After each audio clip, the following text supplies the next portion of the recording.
दोस्तों, आपने high blood pressure या हाइपरटेंशन शब्द काफ़ी सुना होगा। कई बार मरीज या उनके तीमारदार आते हैं और बताते हैं कि इनका ब्लड प्रेशर एकदम से हाई हो जाता है। उनसे पूछो कि एकदम से हाई हो जाता है, यह आपको कैसे पता चलता है? तो बताते हैं कि ये एकदम से हाइपर हो जाते हैं, चीज़ों को फेंकने लगते हैं, बहुत गुस्सा आ जाता है, मारपीट कर देते हैं वगैरह वगैरह। तो मैं आपको बताता हूँ कि हाई ब्लड प्रेशर एक अलग समस्या है और बहुत ज़्यादा गुस्सा आना एक अलग समस्या है। ऐसा हो सकता है कि गुस्सा आने के कारण थोड़ा सा ब्लड प्रेशर बढ़ जाए, लेकिन हाई ब्लड प्रेशर के कारण गुस्सा आए ऐसा ज़रूरी नहीं है। तो हर व्यक्ति को यह जानना ही चाहिए कि हाई ब्लड प्रेशर क्या होता है, हाइपरटेंशन क्या होता है और नॉर्मल ब्लड प्रेशर क्या होता है, उसकी क्या रेंज होती है और वास्तव में ब्लड प्रेशर क्या होता है, यह भी हर व्यक्ति को जानना ही चाहिए। तो आज के वीडियो में हम इन्हीं सब बातों पर बात करेंगे।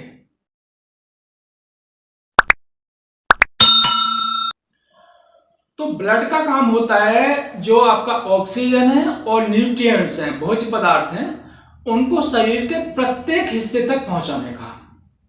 तो हार्ट जो होता है वो एक रिले स्टेशन का काम करता है, पंपिंग स्टेशन का काम करता है। तो हार्ट से आर्टरीज के द्वारा जो ऑक्सीजनेटेड ब्लड है वो शरीर के विभिन्न हिस्सों में पहुंचता है और वेन्स के द्वारा विभिन्न हिस्सों से डीऑक्सीजनेटेड, जिसमें ऑक्सीजन की मात्रा कंज्यूम हो चुकी होती है, उस ब्लड को वेन्स जो है वापस हार्ट में लाती हैं।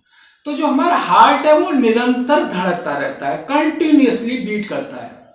तो हार्ट के जो धड़कने की प्रक्रिया है इसको हम दो फेज में स्टडी करते हैं। एक फेज होता है जिसमें वो सिकुड़ता है और दूसरा फेज होता है जिसमें वो फैलता है, यानी कि वो कांटेक्ट करता है, रिलैक्स करता है, कांटेक्ट करता है, रिलैक्स करता है, सिकुड़ता है और फैलता है। तो जो उसकी सिकुड़ने की अवस्था होती है उसको हम सिस्टोलिक फेज कहते हैं और जो उसकी फैलने की अवस्था होती है उसे हम डायस्टोलिक फेज कहते हैं। तो हार्ट जब सिस्टोलिक फेज में होता है और सिकुड़ता है तो वैसे ही उसके अंदर का जो ब्लड होता है वो आर्टरी में चला जाता है। तो आर्टरी में जो एक्स्ट्रा ब्लड आया वो प्रेशर क्रिएट करता है। तो इस समय जो प्रेशर होता है आर्टरी में वो मैक्सिमम प्रेशर होता है और इसे सिस्टोलिक ब्लड प्रेशर कहते हैं। और जब हार्ट रिलैक्स करता है यानी कि वो फैलता है तो आर्टरी और हार्ट के बीच के जो वाल्व होते हैं वो बंद हो जाते हैं और वेन्स वाले जो वाल्व होते हैं वो खुल जाते हैं और हार्ट में ब्लड भरना शुरू हो जाता है। तो इस समय जो आर्टरी के अंदर ब्लड जो बह रहा होता है उसी से प्रेशर क्रिएट होता है, यानी कि इस समय मिनिमम प्रेशर होता है, इसको डायस्टोलिक ब्लड प्रेशर कहते हैं। तो इस तरह हमारा जो ब्लड प्रेशर हुआ वो दो तरह का हुआ, सिस्टोलिक ब्लड प्रेशर और डायस्टोलिक ब्लड प्रेशर। तो नॉर्मल ब्लड प्रेशर क्या होता है, आपने जनरल नॉलेज की किताब में पढ़ा होगा या अक्सर सुना होगा 120/80। तो 120/80 ये एक बहुत ही आइडियल नंबर है, ये एक तरह से एवरेज नंबर कह सकते हैं।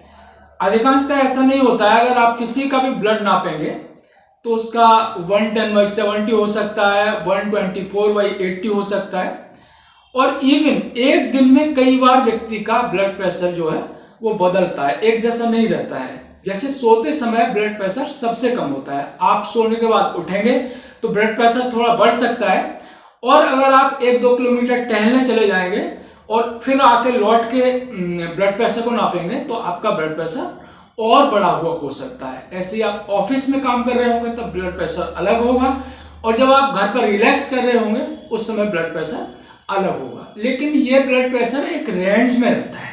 इसी को हम ब्लड प्रेशर की नॉर्मल रेंज कहते हैं। तो ब्लड प्रेशर की जो नॉर्मल रेंज होती है वो सिस्टोलिक ब्लड प्रेशर 110-130 होता है और डायस्टोलिक ब्लड प्रेशर है वो 70 से 85 के बीच में रहता है।